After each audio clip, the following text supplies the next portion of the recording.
They called him Changeling, the tragic tale of Michael Leahy.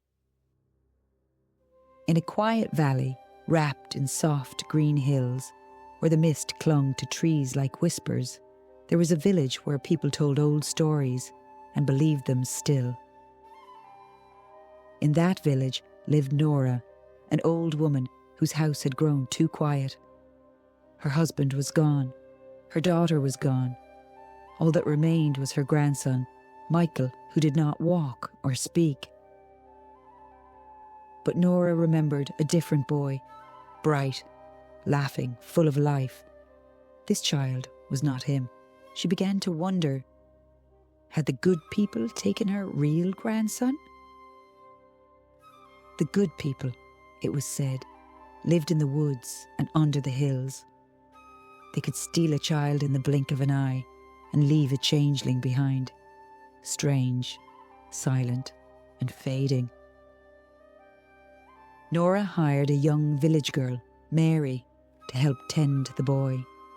Mary was kind and did not flinch at his stillness, but even she could feel the unease in the house, where sadness cast shadows everywhere. Mary, anxious to help, went to the edge of the forest, to the home of Roche, a healer woman who knew the old ways. People feared her, but they also often came to her in secret. Anne listened and nodded. A changeling, yes. The good people are cruel when crossed, but there are ways to make them return what they have taken. Nora agreed to allow the old woman to see her grandson, and so began the rituals, herbs and smoke, fasting and flame, old words whispered to the wind. Michael cried, then fell silent again. Alas, their efforts failed, and in desperation, the women brought Michael to the river at the forest's edge, believing the water would flush the changeling out of the poor boy.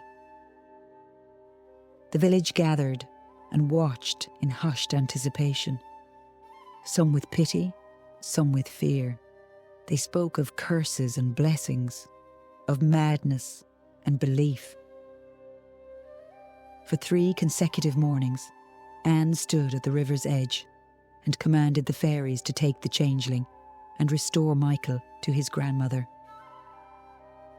But no answer came, not from the river nor from the woods, only silence, deep and wide.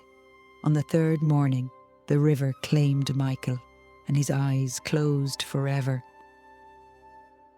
Many there swore they saw the mist curl around him like arms, carrying him to a hidden place of love and light, where his body was whole and his voice rang with laughter once again.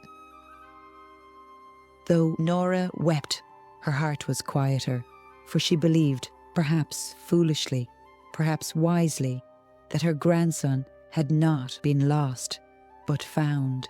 And in the gentle lapping of the river's waves, Michael's story can still be heard. Michael Leahy, an orphaned child with physical and developmental disabilities, died by drowning in 1826 in County Kerry, Ireland. He was believed by some in his community, including his grandmother, to have been a changeling. She turned to Anne Roche, a village healer, trained in the old ways, to restore her true grandson.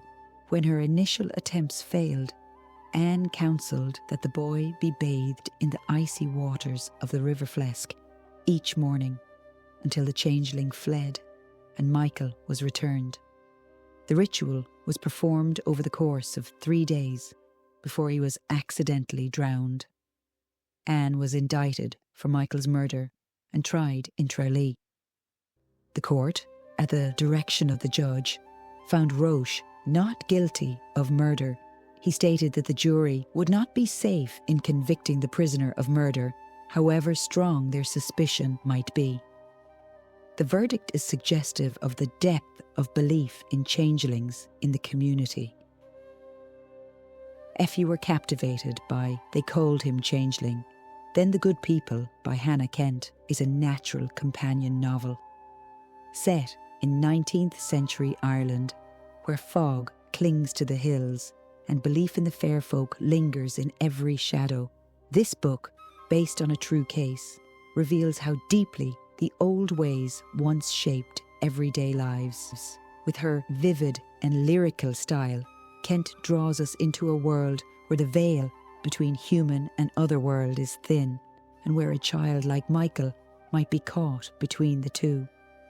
For those who seek stories woven with grief, hope, and the hidden powers that stir just out of sight, The Good People is a haunting and unforgettable read.